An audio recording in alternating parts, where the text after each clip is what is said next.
Update on my RUSI Mojo. Guys, I installed oil cooler here. This one. This is the intake to oil cooler, and then this one is to the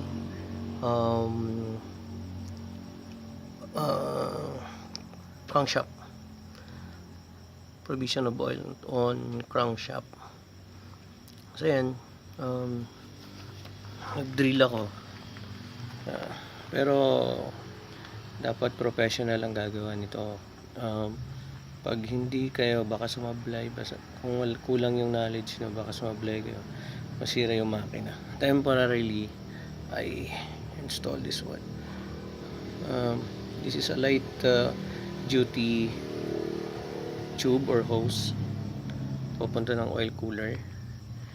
Yung oil cooler ko hindi ko pa na establish, hindi pa ako nakabili, but yan, tinry ko muna yung pressure ng oil, kung gumana ba, tumatakbo ba.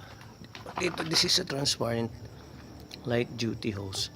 Ang purpose niyan is to see if the oil here comes to this hose.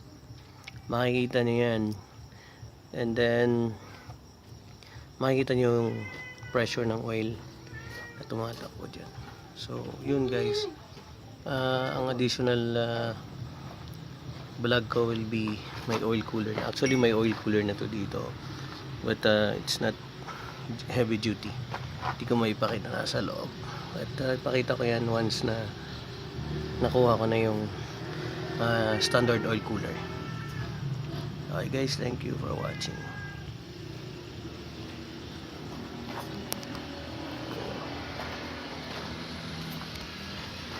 Here, yeah.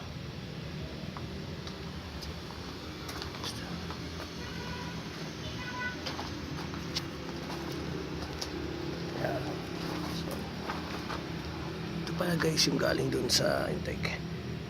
Ito. So next time I'll put the standard oil cooler. Change this one. Thank you guys.